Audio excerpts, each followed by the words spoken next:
Hi, and welcome to the Steeple Report. Very pleased to welcome Pastor James Moynihan from One Church here in Virginia. And we're going to talk about him and One Church and what he's doing. And I think you'll all find it very interesting. So welcome. Yeah, thanks, Rich. Good to be here with you. Good, good. So as I normally do, why don't you introduce yourself, maybe tell us about your background and maybe your coming to faith, your call to ministry, all that kind of good stuff. All right, let me see if I can do that quickly for you. Oh, take your time. I go by Jim, by the way. So Okay. James is all I have on my police record reports. No, just kidding. And for the viewers, I was reluctant to have Jim on because he's from Boston and he's a Red Sox fan. Yeah. I made sure I had at least one, Yankee hat on screen. So well, I better go get my hat. When we first met, he wore his Red Sox hat to make a point. I just want to make sure you knew what you were getting yourself into. I did. Well, the long and the short of it is I grew up in New England, just outside of Boston, hence Red Sox fan, and everything sports Red Sox, hockey, football, etc. Grew up in a Roman Catholic home, escaped that when I was 19 years old, went in and out of the Army for a couple of years, and then to college. And it was in college, my last year in college, where I met a young lady. And she was different in a way I couldn't explain. And so I actually went up to her one day and I said, what is it about you? Now I knew her, I didn't walk up to her cold, but I was in a youth or a school group, extracurricular activity where I ran into her. So anyway, I asked her one day, what is it about you? And she said, I have a personal relationship with God through Jesus Christ. And for a Yankee, that kind of evangelical Christian talk, because I grew up Catholic too, was not our normal vernacular. So yeah, I was like, yeah, right, sure you do. But there was something different about her, and it caught my interest. And so for quite a while, I was in my last semester of college. And so for about 2 or 3 months, I spent a lot of time going to church with her and asking her every question I could think of, which a lot of people do, which I encourage, by the way, because God can handle our questions. And she answered as best she could. And I graduated from college and moved on from there. Got a job in South Carolina where I met the personnel manager's secretary, who picked up where that lady took off, and continued to disciple me for the next several months until I finally realized the truth of the gospel and what I needed. And one day I personally received Jesus as my Lord and Savior. By the way, I married that secretary. Well, that's a good thing to happen. So you were going to University of Massachusetts. I was. In Amherst. If I remember correctly, you were studying engineering? I was. Right? I became a mechanical engineer. That's what took me to South Carolina. There's a government-funded or operated plant there. It's still there. It was called the Savannah River plant. When I was there, it's called the Savannah River site now. And they had 5 nuclear weapons production facilities on the site, which are not operational anymore. We have more nuclear weapons than we know what to do with. But there is a wastewater treatment, nuclear waste treatment plant there now. So relatives of mine and different folks I know are still working at the plant. So that's what brought me to South Carolina, was to work as an engineer at that plant. And again, it was there that I was living there when I became a Christian.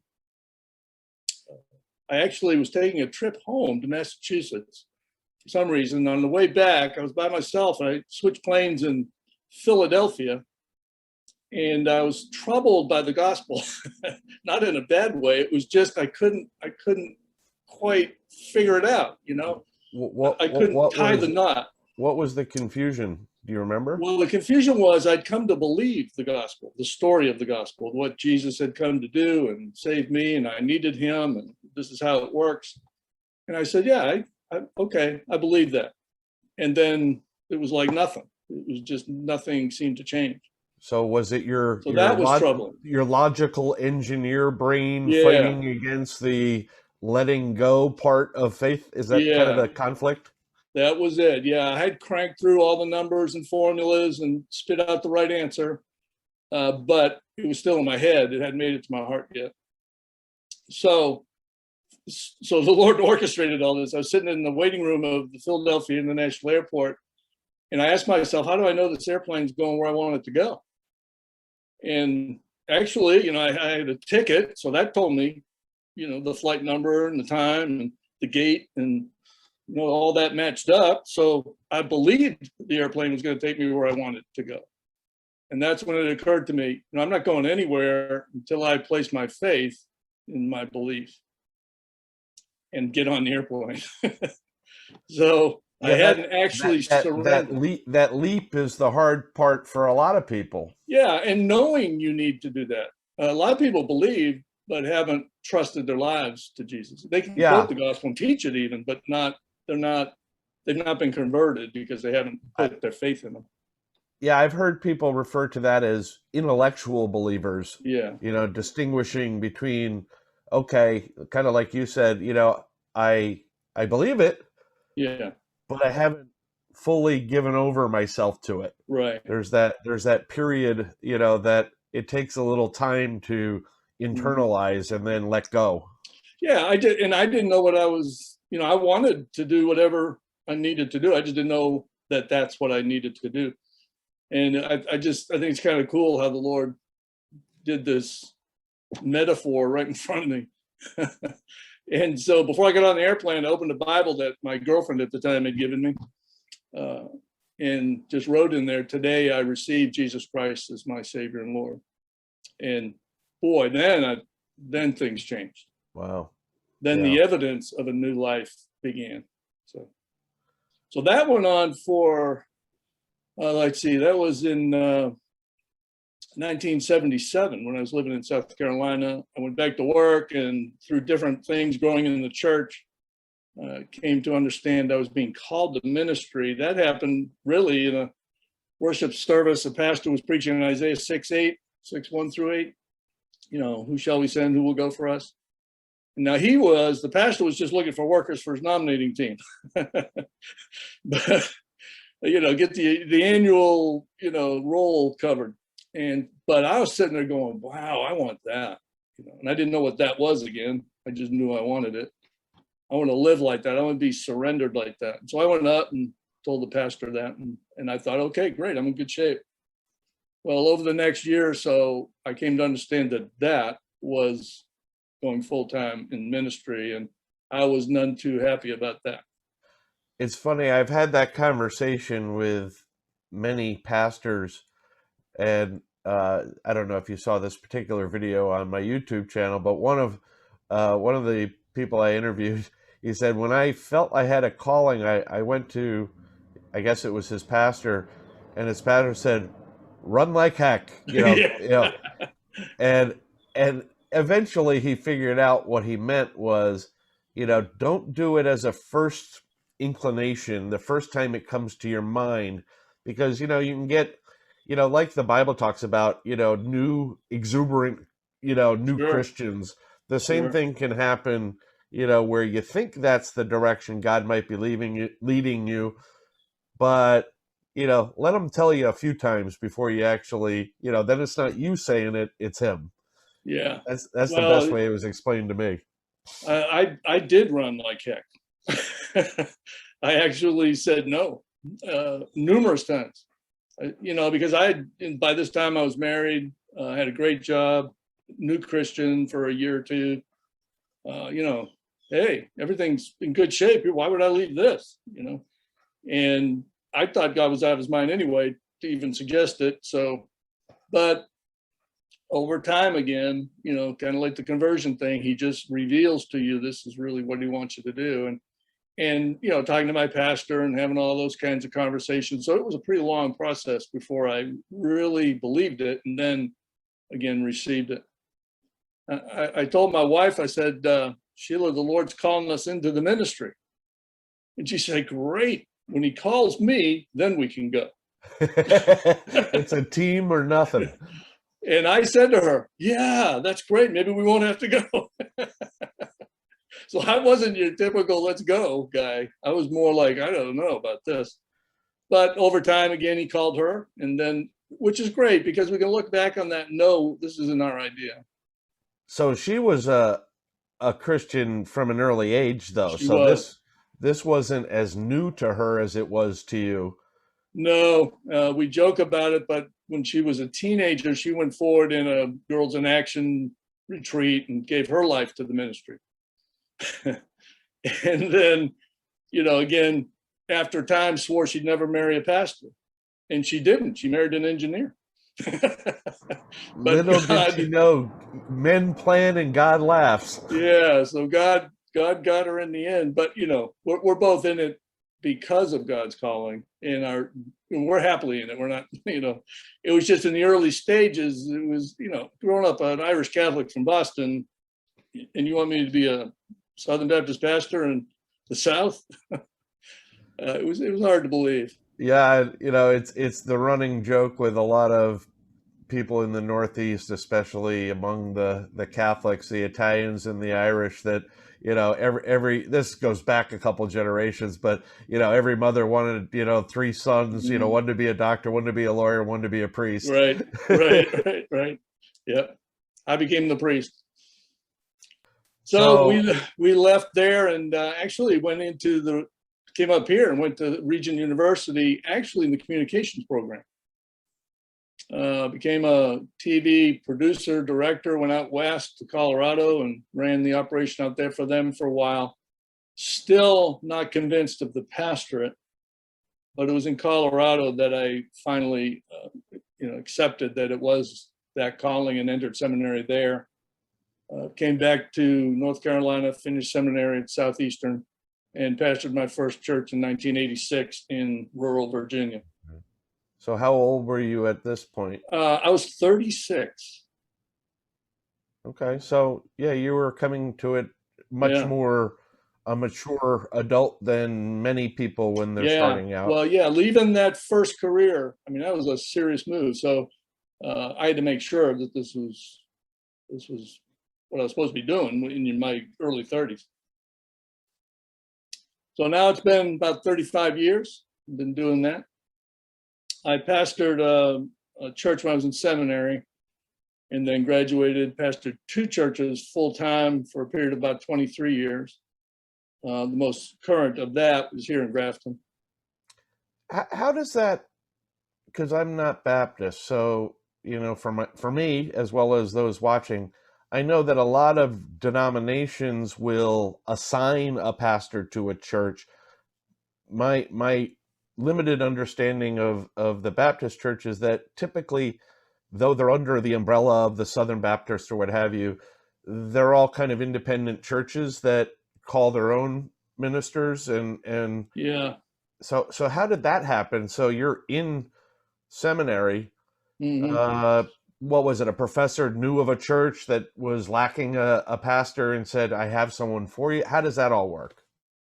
Yeah, when you think of the polity of the Baptist structure, you basically take the polity of the more ecumenical or the higher churches like Catholics. You just flip that upside down and you've got Baptists, because you've got the individual churches on the bottom who cooperate to build structures that serve them rather than answer to them. So anyway, I was in seminary and heard about, like you do, because you got all these guys doing churches all over the place, and you had an office there at the seminary that tried to help you get connected with opportunities to develop your skills. So I became aware of a church in eastern or rural Virginia, and went up there and preached once. There was an older pastor there at the time who really took me under his wing and helped me get started, and so that's how that happened. Yeah. Is that relatively typical for a seminarian to work as maybe as an assistant pastor, but as a head pastor? Well, I don't know about lead pastor. Now, there's a lot of small churches, and this was a small church. As a matter of fact, I was the first pastor in the history of this church to only pastor that church. Up until that time, there was one pastor that pastored 2 churches, and this was one of them. To be a lead pastor in a very small church is not untypical. Isn't it pretty common in Baptist churches that a pastor will be there for decades if he's Well, able? I mean, no. because they don't move. I mean, my point is the Baptists don't move pastors around Yeah. like some Well, denominations do churches move pastors around. on a regular. So actually, Say that at the again. time, the average across the whole denomination for the tenure of a pastor was about 2.5 years. Right. And Yeah. which means that, you've got pastors coming and going pretty regularly in the smaller churches. Yeah, I know that in some denominations it's kind of their Yeah. way to move them around every 2 to 5 years, and especially if they're developing Right. them to if they're doing well, to graduate them to a larger church kind of thing. But I always thought the Baptist was a little different because of their independent nature of each Well, church. we're not, nobody's moving us. It's between us and the church. But what is common is that the past, especially seminarians, come in all idealistic and ready to, change the world. And the church they're going to isn't. And so, there's often a very different idea of what church is and how we're going to do church, especially in those early years. And so it is better, much better, I think, if a pastor had the opportunity to be an assistant pastor on staff somewhere to learn a lot of those things before they become a senior.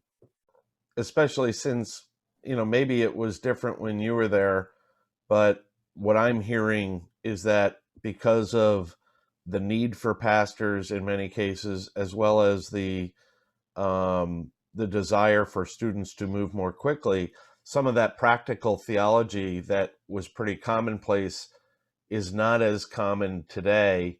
So there are some parts of the administrative aspects of leading a church, if you're being called into a church that, the pastor's also quasi CEO, instead of having a strong board or what have you, part of the management, if you will. There's a lot to learn, and I mean, you're lucky in that you had an undergrad in another discipline, so you probably had exposure. But there are a lot of students that go kind of right into ministry as an undergrad kind of discipline, and then on to seminary, and then out into the church world, not gaining a lot of management training. Sure, yeah. And you don't get a lot of that at seminary either, at least not Southern Baptist seminaries. A lot of guys would come to seminary from having been on staff somewhere too, in whatever capacity, and then they've just gotten to the place where they realize they need the education to pursue a career. So not everybody was as green as I was. So you graduate seminary, and you said you were in a rural church in Virginia at the time? I was, yeah. So How while I long was that? in seminary, I was at the rural church. So it was about 2 hours away. I'd go up there on Wednesdays and weekends, and it was good. It was a good experience. It cut my teeth, learned a lot of things that I had no idea I needed to know anything about. Did you know enough to shut up and listen? Yeah, again, age helped a little bit to realize, what there's some real power structures, and people have been in churches for decades, and families, that stuff I didn't even think about. Yeah, I actually, part of the book that my partner and I published, Fishing Differently, one of the big things that we discuss is what we call listening to their stories and celebrating the faithful. These are kind of two steps in our path that, Sure. It's a way of encouraging new pastors or pastors in a new church for them to not go in, all on fire to make change, but first to settle in, listen to the people.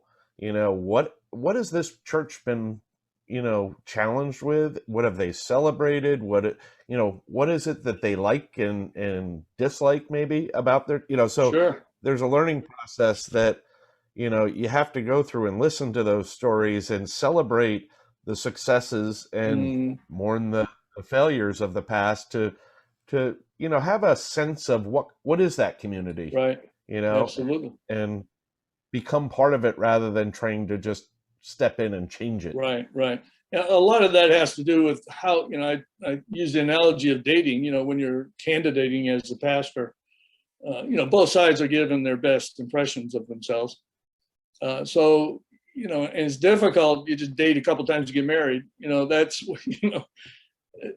things are going to be different when you actually get together. So it'd be better if you had a little more extended dating process too, where you really got to know each other a little bit better, Right. and Right. expectations, and so you can talk Wow. about those things. Here's the approach we ought to take and agree on that. Here's what the first year might look like, the second year. One of the Right. things I do now is I serve as a transitional pastor and also a church health consultant. So those are the principles that we use. And what's helpful there is I can, a church that's just lost a pastor that wants to get another one right away, needs to slow down and needs to go through a process of letting go of the past, dealing with some stuff before they can grab onto the future. And a transitional pastor can walk them through that process in a healthy way, so that when the next guy comes, it's much more likely he'll be the right one. And also he'll have a whole lot of information coming in. Yeah, I was certified as a church consultant with the Society for Church Consulting, and so they used Chuck Lawless's Yeah. health I've been survey. through the same Uh, training. yeah, Chuck now has rolled into Tom Rainer's or Rainier. I always never know how to pronounce that, but he's rolled into there, so they're not doing their health survey that they used to do. Mm, They've come up with a new one, and then in my own business, we're in beta testing for our own. So good, good. we're going to soon have a very good health survey, but it's also combined all in one package with a area demographic um, Yeah, that's good. outlook, so you can see all in one package, both, what is and we do it in a way that's a little different because we have the leadership answer, and they're designated, they self-identify as senior pastor or lay leader or ministry staff, and then member. And that way you could also see how their answers in these different areas compare, Yeah, so that you can see the alignment, make sure everybody's on the same page on these things. yeah, that's great. And Keep me yeah, posted. so I'd love that's, to see that. yeah, I would definitely share it with you. I would love, actually, since we're in testing, I'll set it up so you can take it, and maybe some of the people that are in your ministry can take it. Just, you might get some good, valuable information, but you could also, for my own selfish reasons, you can give me critique Yeah, and sure, see if there's ways that you would suggest we would improve on it. sure. Great. Awesome. Yeah, Yeah, yeah. we can do a lot better matching pastors and churches, I think. Yeah, I know that I have a very close friend who was about 24 years as a Presbyterian minister, Hmm. and they have a whole process. I forget the name of the process, but it has a name. Basically, it's matching. So when a church is seeking a new pastor, they fill out this lengthy questionnaire, and then all candidates that want to apply fill out the same. And then Hmm. the presbytery aligns them to say, okay, this seems like a good match. Then they go through the Right, interview process. And then if they accept that pastor, then that becomes almost like their contract. Like, okay, right. we agree in these, areas. This is what we wish to do and we're going to do. So it's supposed to eliminate those, like you said, best behavior first date things where Sure. maybe you're not fully transparent, and so it's supposed to be kind of a bridge over that, Hmm. so that those big alignment questions are answered up front. But Yeah, that's good. Yeah. So, but I guess that, might have been different from your experience.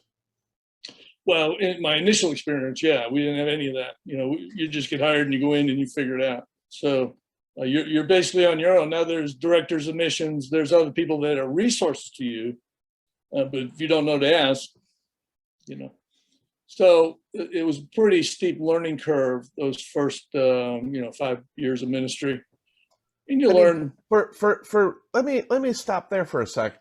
This is a question I've never asked anybody. So, if you were new, like you were, what is it you think that you should have learned or could have learned that would have better prepared you for either an assistant or a lead pastor role?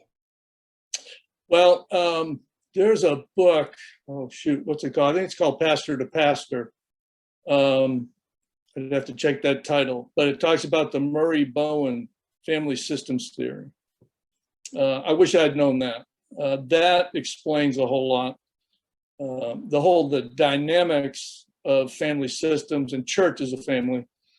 And if I had just had an awakening course in that, would have been very helpful, because what it's telling you is here's the normal dynamics you're going to run into. So just know about it. Just knowing these things are going to happen would have helped a lot, because I was probably causing a lot of problems I didn't know I was causing, just wasn't aware of it, So you just because I was new at it.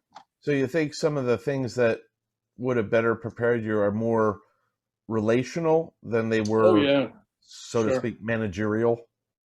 Yeah, yeah, and family systems just explains a whole lot of things. Here's the dynamics that we live in, we grew up in, and we have that family, and then you have your church family, you have your work family, you have your social family. You have all these families that you're part of, and there are dynamics in each one of those that are the same. The principle is the same, and so just to know that is helpful. So, if one good example is one of the principles, or 10 of them, I think, the way I illustrated, if we were standing up together and I just pushed you, what would you do before you pushed me back? The first thing you would do is gain your balance, reestablish your balance. Sure, sure. Um, so, when you introduce a new pastor into a family system, everybody's out of balance. And the first thing everybody's trying to do is regain their balance. And Right. so there can be some kind of weird behaviors when that happens, that all it is regaining balance. It's not, I'm against you or I'm trying to cause you problems or anything, but, you can misinterpret a lot of that stuff because you just don't know that that's what's happening. So that kind of information would sure be helpful to know, especially as someone that's leading the family. You're the family head. Well, and then, you know, while we call it a family, there are dynamics that are far beyond your typical family because you did not grow up together, because people could be from all sorts of different walks of life, had so many different experiences that you never had.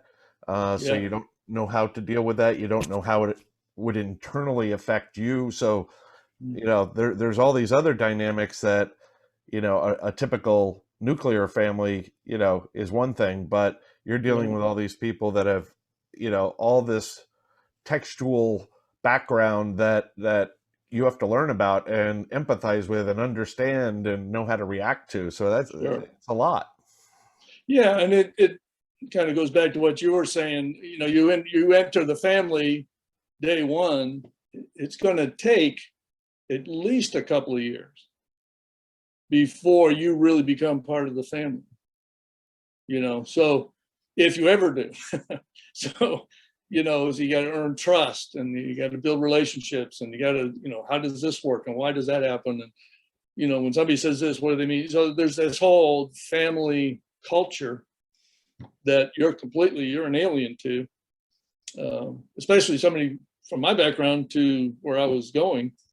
There's an awful lot of things I didn't know, so still don't probably. But the idea of slowing down, being very intentional about listening and relating and establishing those kinds of family relationships is critical. we can rewrite a book and we can call it "Pastors Are from Mars" Yeah, and "Congregations Are from Venus," and try to figure that one yeah, out. there you go.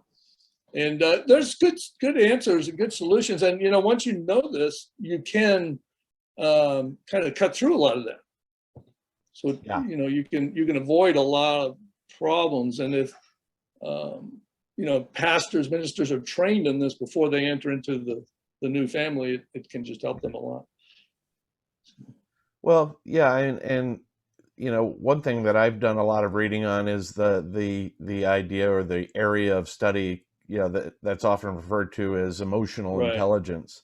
And that area of study, which goes to your point, which is very closely related, is, it's very important to not only be confident in your own thoughts and your own beliefs and your own um, grounding, but it's how you read others and respond to others, and can come alongside of others, instead of a I talk at you and you talk at me. It's we're having a true Yeah. conversation, and for a lot of people that's harder than it Yeah, sounds. and one of the things Bowen talks about is, the critical point of self-differentiation, understanding yourself and defining yourself is part of emotional intelligence, and being able to do that without being offensive, Right. and allowing others to do it is healthier. You're more mature. You have a Right. stronger emotional intelligence. And that can be taught and modeled. So those are key things before you try to go out and represent Jesus and what he does, and go do important mission work together. You really need to come into alignment. Yeah, there's no doubt about that. So um the longest you were at a church, I think it was in North Carolina for 20 plus years, right? Well, no, I was in North Carolina for 5 years for Okay. my first full-time church. Okay. And then I came up here in 16 years, almost 17 at Grafton Baptist. So it's 23 years of full-time ministry, and then a Okay. couple years at the student church. And then for the last 12 years or so, I've been transitional pastor or interim pastor at 4 churches. So.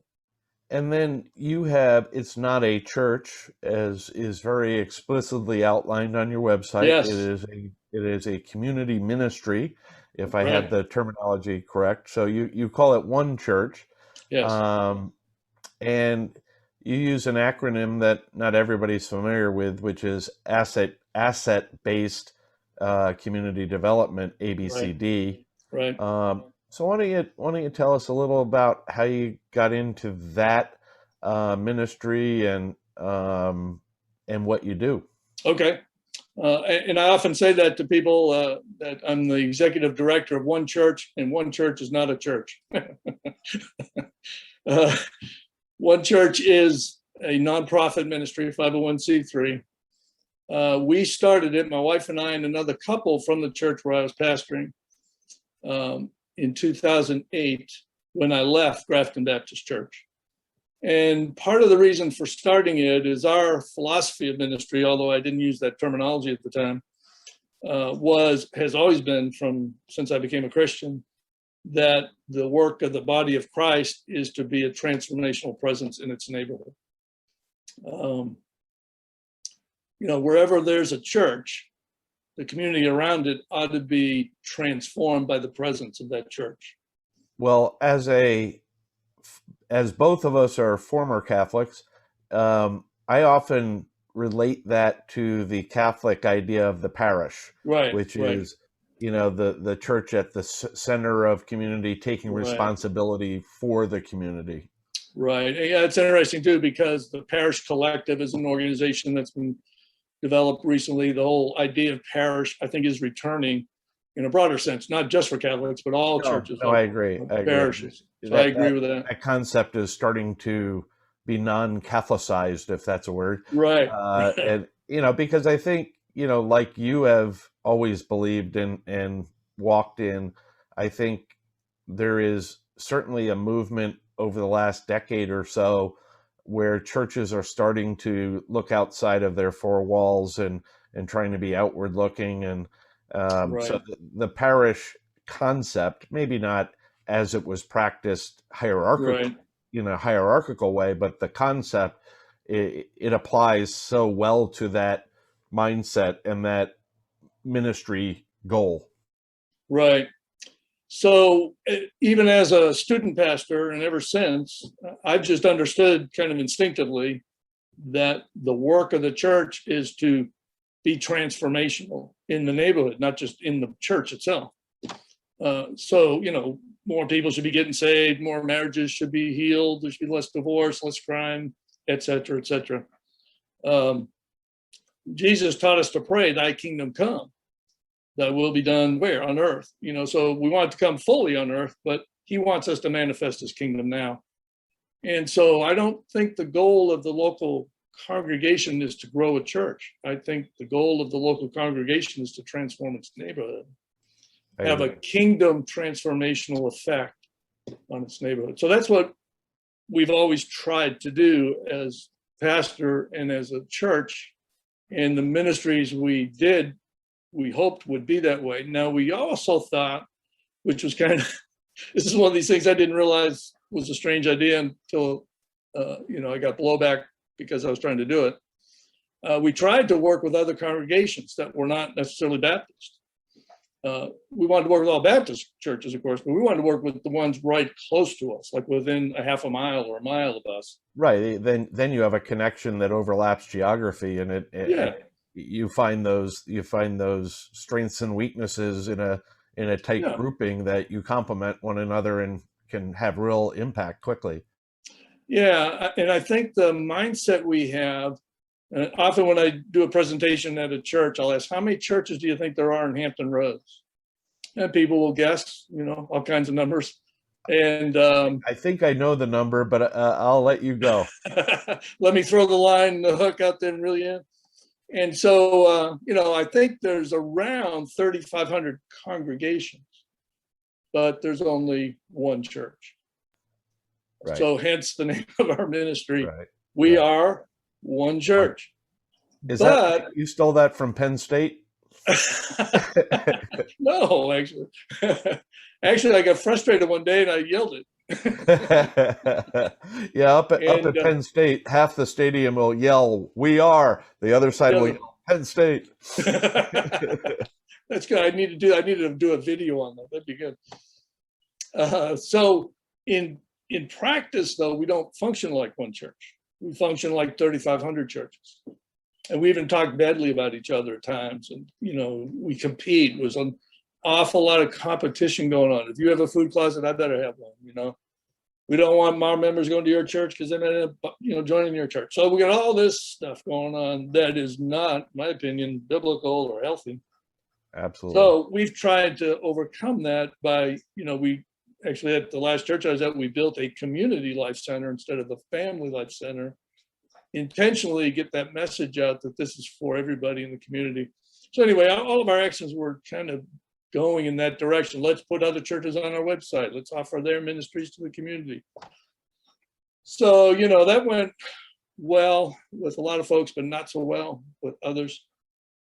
And we just kind of, after 23 years of trying to implement that as the pastor of a church, we said, why don't we just, go out on our own and do it. And so that's what we're doing. We're trying to not start a church. We're trying to reveal the church. Be the church. By coming alongside the body of Christ and helping it do the connecting part. So we want to blow your horn. We want to tell people about what you're doing well. We want to send people to you. If you have something good going on, we want to tell people that. We don't want to keep people away from you. So mechanically, how do you do this? So, man, this is the difficult part. Getting the churches to actually work together. This may take a couple minutes, but let me explain to you what we believe. There's three kinds of churches. And by the way, this is an ABCD principle, asset-based community development principle, which is not particularly, it has a theological basis, even though they probably don't know that. It's the concept that there are different types of helping organizations, governments, nonprofits, whatever, charities, typically fall into one of these three categories. What we've done is we've taken that principle, the ABCD principle, and baptized it, and are using it with the theological basis for it to train churches to do it. So we believe there's three kinds of churches. One is the in-church. That's a church that exists in a neighborhood. Now, it's taking up space. There's a physical presence in the neighborhood.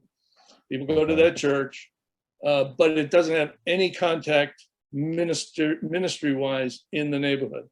It's internally focused, to use that phrase. It exists for itself. Now, family members have children and they go to the church, and, cousin Larry might go to the church, but it's typically a really small or concentrated group of people. And they're not against community, but they don't want they don't want the community bothering them. Yeah, which happens to a lot of, especially as they get older and become multi-generational, they tend to focus on the way they do things and the music that they like. And, Aunt Rosie, sits in this seat, and it becomes almost a possession.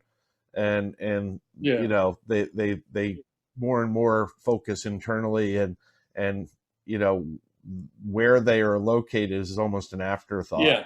Yeah. And so, they may be doing some good things internally, but they're not having any transformational effect on the neighborhood itself. They're not causing problems, but they're not solving any either. So I don't want to be an in-church. I don't think that's what Jesus had in mind and put that church there. You might think of it as salt that's lost its saltiness. It's not having any impact at all. The second kind, we call a 2-4 church. And my opinion is, I don't have any statistics, but my opinion is that's most churches. I think these are churches that want to have a community connection, want to do things for their neighbors, want to meet needs in the neighborhood.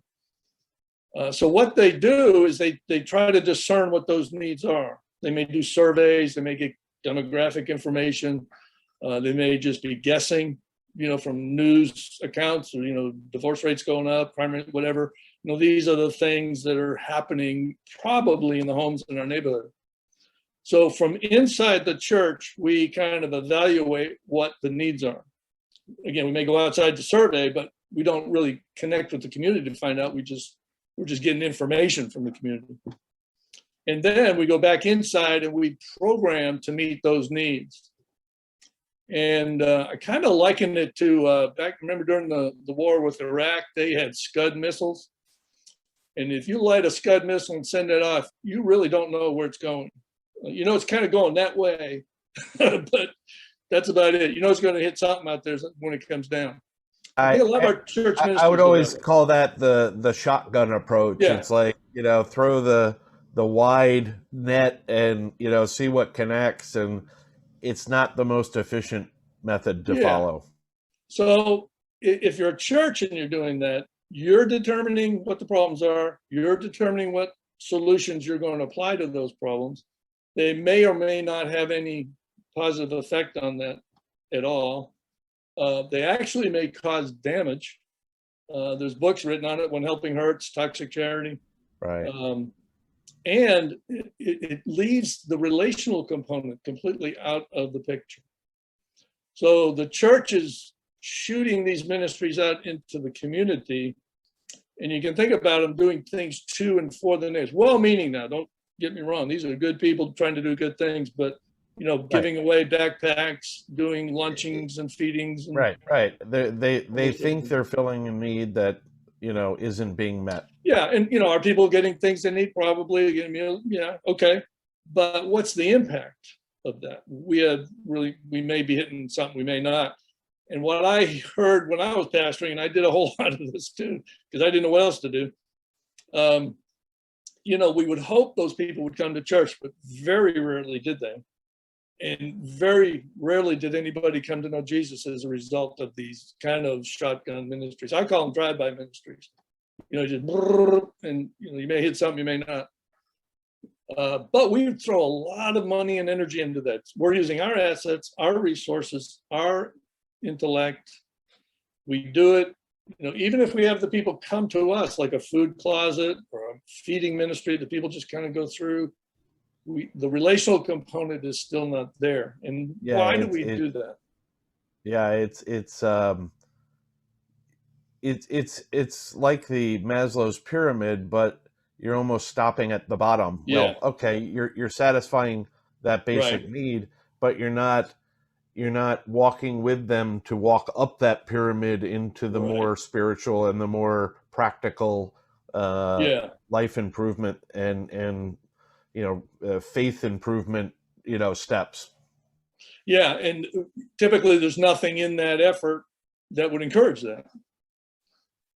So that's the 2-4, and that's not transformational. Again, you may get some people come to church, people might get saved, there may be some individual transformation, but as a community, I mean, we just read our newspapers. Do our communities look more like heaven because we're there or not? So, crime seems to be going up instead of coming down. There seems to be more, and we're not relating to one another as members of the body of Christ either. Like, I'll do it in my church, your church will do it in your church. We may help each other give away stuff, but we're not even getting to know each other all that much. So that's the second kind of church. The third kind is the with church, which we believe is the transformational type of church. And it begins by going outside the church. It begins by seeking relationships, which means it begins by listening to the neighbors. Not giving away anything yet, not trying to, do anything, just going out, seeking to build relationships with the neighbors. And then when you get to know the neighbors, you're saying, what do you care most about? What's going on in your life? If we did something, what would you like us to do? And, maybe you've got some resources to give too. That's where the asset base comes in. The middle church is a needs-based church. The with church is a asset-based church. We begin by, what do you have, not what do you need. Right. So it kind of really the image that comes to mind biblically is Jesus at the well, the woman at the well. If you remember that conference, well, he had to go out of his way, which was actually the shorter route, by the way. It's amazing how we would go out of our way to avoid the difficult ministries. But anyway, he broke traditions, didn't do what was expected of him to meet the woman, so he had to go. But the conversation began by him asking for a drink of water. So he went humbly. He expressed his own need. This is how, you have an asset that I'm sure that made her feel good.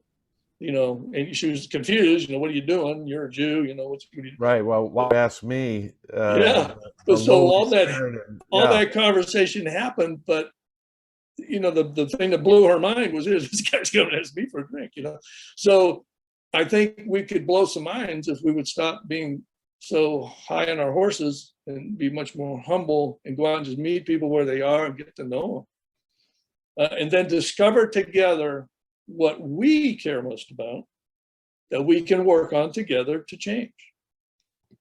And that's a very welcoming kind of way to approach it, instead of, I think you used, or maybe I read into it, an arrogant way to assume and then go and fill a need that you're just assuming is out there.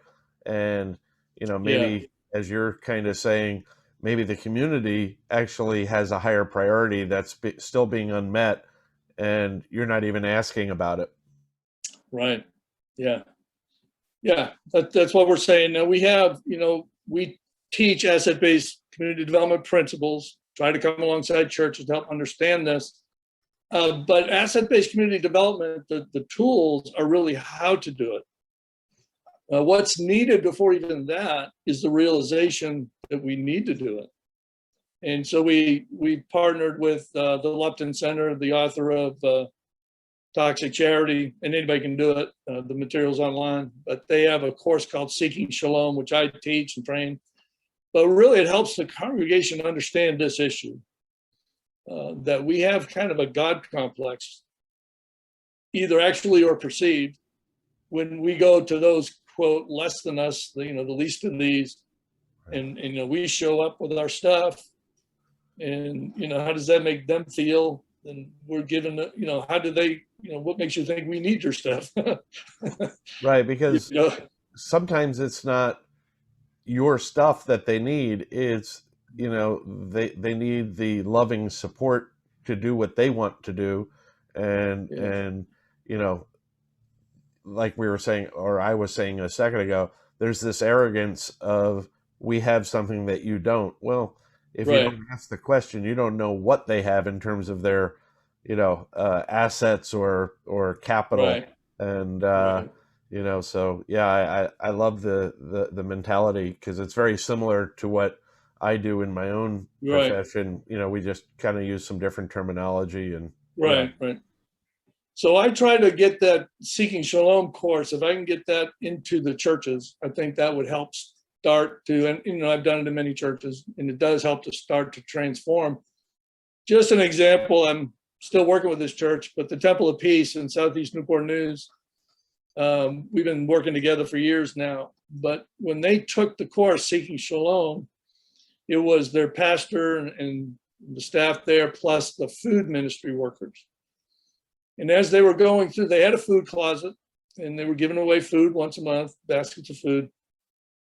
But they weren't really interacting much with the people. They wanted to, but the structure of it wasn't set up to make that easy.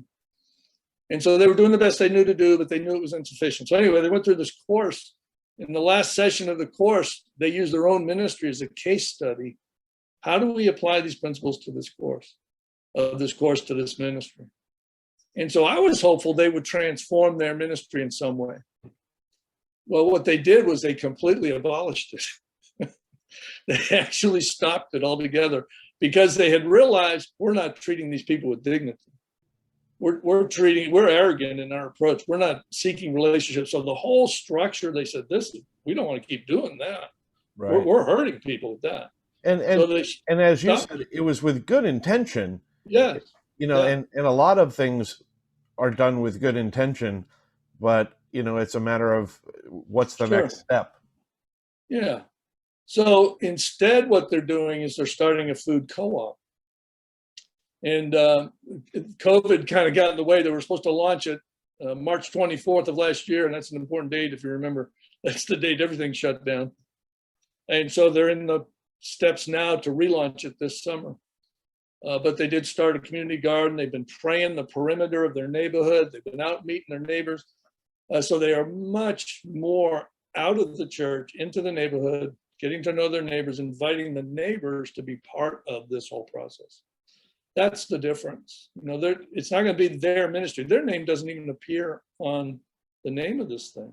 It's the community. It doesn't need to, unless your intent is to, as you were saying earlier, the intent is not to grow your congregation size. Right.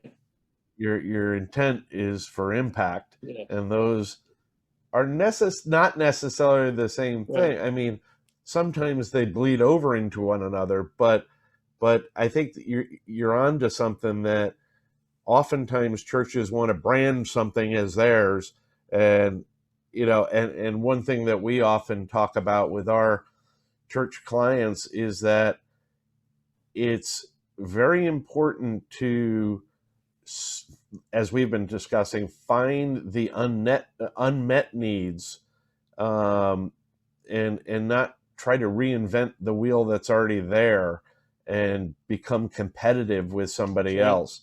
As you're saying, a co-op is much better, because you're not then competing. You're taking what's already been built and maybe improving and growing it. Great. Then you're just increasing impact. And it's actually run by those who need the service, who many of which aren't even in the church yet. So yeah, it's a flip in the script. It's changing how we go about doing things, what our values are. Right. And so that's what One Church is about. We want to lift up the whole body and help the body in a neighborhood work together. Now, there's a lot of resistance to that, because churches don't typically collaborate well.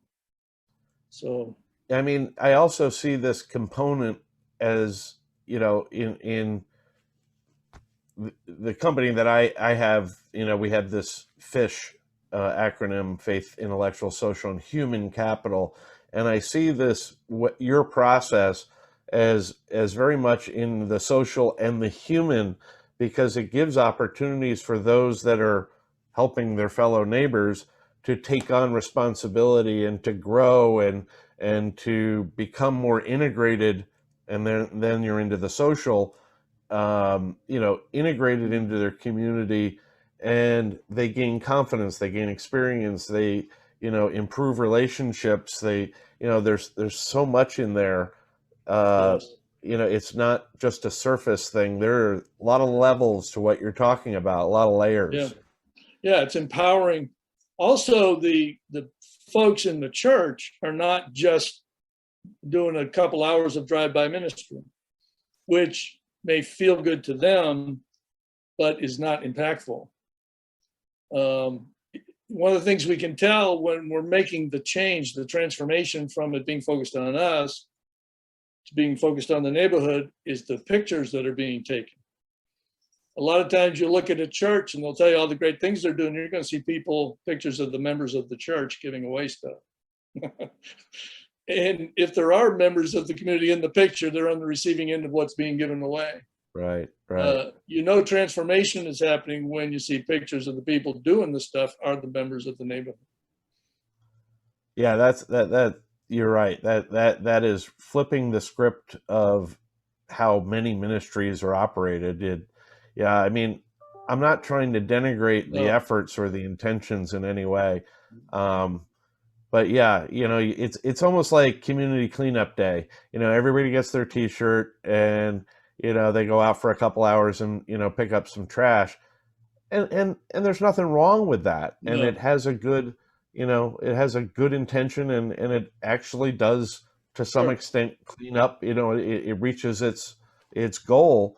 But yeah, the way you're explaining this it's very alluring, because it's not me doing for you, it's we doing it together. And right. Yeah, that's really having an impact on the way I think about things. It's treating everybody with dignity. We are not better than anyone, but a lot of our ministries communicate we think we are. And that's not good. We need to not do that. And again, we don't intend that. That's not the intention. But when you ask folks on the receiving end, that's a message they're getting oftentimes. So we got to go, oh, didn't mean that. How can we change that? Well, one way to change that is say, kind of like Jesus, when the disciples came to him and said, all these people are hungry, he said, well, what's in your hand? Exactly. So the folks that we serve or we want to minister to, we can begin by saying, now, what do you have? What gifts do you have? What skills do you have? What passions do you have?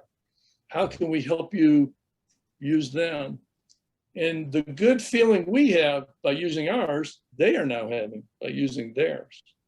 Right. That's a gift that we can help make manifest and help them flourish, help others. Well, and sorry, a plane's going overhead. I hope it's not too loud. It's not. But the gift that a church can have, in addition to what we're talking about, is that they do have a building. Mm-hmm. And once the community has figured out, how they wish to do something, where the church's biggest gift could be is, well, we have this building sitting here, and we can open those doors to allow you to let this dream be fulfilled. Sure, absolutely. Well, that's asset-based community development. One of the key things we do is to map the assets of the community. And of course, all these church buildings are great assets. We could be doing a lot more with them, but they're great assets. But there's also the people. The greatest asset of our neighborhood are the people. And by and large, those assets are going untapped. So there's a whole lot of folks that could be doing things to benefit and transform the neighborhood if we could go out there and help get them moving. And that's kind of our ministry. Our ministry is just to try to mobilize. The teaching of seeking shalom in the church, we hope, will help church members realize, oh, okay, maybe what we're doing isn't the best approach. We can tweak it or do it a little different. We're not trying to say you're all bad and doing all things all wrong, or No. you're bad people or something. No, but we are saying, hey, have you thought about this? Can you consider this? Just did this with another church recently, and again, it's just a joy to see the people going through the process, just having those aha experiences. And they're going, oh, we want to do that. We want to be more impactful. We want to be more transformational. Now, the difference is that this kind of ministry, I'll tell folks, it comes with a warning label. It is labor intensive. And that may be a big reason why we kind of shy away from it, because it'll take more than a couple hours once a month to really get into this. And I can imagine that, because we've experienced this with our training and engagements, that it's like you said, it's not that what they're doing is bad. It's almost like you don't know what you don't know. Right. So here's some different ways to think about things. There's different ways to engage things, and that kind of goes to the idea that, there are people that have different skills and different experiences. And so the more you put into the pot, the more you're opening up the potential for new ways of doing things, instead of, well, we've always done it this way, and that's good enough for us. And we're just going to dig our heels in. Yeah, my dream is, what if, a neighborhood, say just a few blocks in either direction, all the different forms the body of Christ takes in that area, whether they be, buildings and congregations, whatever that is, or people who don't go to church for whatever reason. That number's growing, by the way.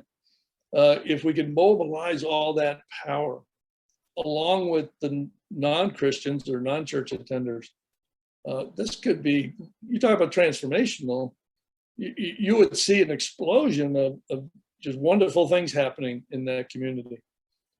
I think one of the challenges is that the highly resourced churches, a lot of people find it just, enough to write a check. And in the low resourced churches, their challenge is, they're trying to figure out how to, do things that are deeply impactful in their community. And some of those get a little bit internally focused as well. So it's about engaging across all of this spectrum, and opening hearts in different ways. And because if you're in a low resource church that is just trying to survive, it's very easy to think, well, we're going to focus on the things that will make this church, survive. And not necessarily about people outside of the building, in the community. And so there's a lot of opening of hearts and minds to these new ideas and inviting them in. Right.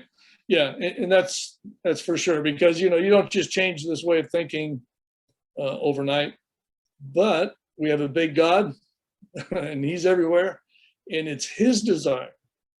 I mean, our key verse is John 17, 20, 21. Jesus himself prayed for this, that we would be one. And he didn't just mean, a bumper sticker one.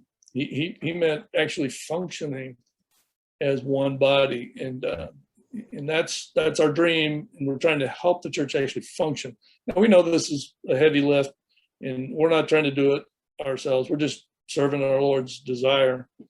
But we think we have some tools, a couple good tools, if you or your church or your community, whatever, want to investigate, consider, think about, get educated about. Here's something that you might want to look at.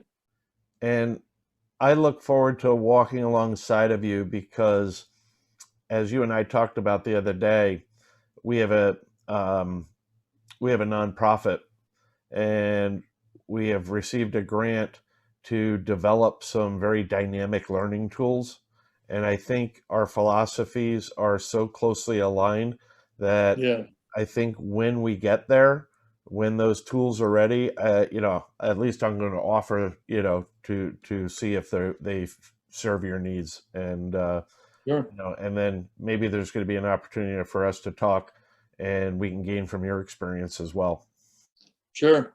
What we offer, we as me, pretty much, but what I offer to do at no charge to any church locally is to come in and share these materials, to teach them, in which I've been doing via Zoom recently. But I just think it's worth looking at. Now, a lot of churches say, we got a lot going on, everything's already planned and all that. Okay. But 6 sessions of Seeking Shalom, if you're thinking about, maybe our community connecting efforts aren't bringing us the results that we think they should be, this would be a worthwhile pause to take, I think. So how many churches are you working with now? Right now, I just finished with a couple, and I'm at kind of different types of involvement. I'm only working with one in Southeast Newport News directly at the moment. I'm working with a couple of others that have just finished the course, and they're processing what are we going to do with it now, and are we going to teach it now more widely in the church. One church taught it pretty widely to begin with. The other one, it was just a small group. So we're looking at multiplying the teachings in neighborhoods. So that's what we got out now. Yeah, that scaling process is the biggest challenge. When you have something that works, trying to figure out how to scale it so that it can be utilized, even beyond your small group. Yeah. That's one of the big challenges, and that's something we're working on, and something that you and I talked about the other Sure. day, and but I appreciate you coming on Thanks, today. Rich. I love learning about how different people are addressing, needs in their own communities. And, kind of as we talked about, maybe we're not doing it right. Maybe somebody has it better and has a better, way of doing it, or a better way of approaching it. Or maybe, we can tweak, Sure. the way we're doing things by learning from other, just as you were talking about doing ministry is, the more you're open to new ideas, it's almost kind of best practices if you use the business terminology. Right. And that's kind of one of my hopes with this YouTube channel is, dealing with subjects that I hope, somebody will hear about, and maybe it'll make them either rethink what they're doing, or say, oh, okay, maybe we're on the right track, but we need to, find different resources, or, change some things that can, exponentially help us. Sure. So, it's my own little way of trying to contribute. Yeah. Well, I appreciate it. It's good to get the word out to the body. And that's what you're doing. Absolutely. Well, thank you for the opportunity to share. Yeah, I appreciate your time, and I'll link your website in this video so that people can contact you if they need to. All right. Appreciate it.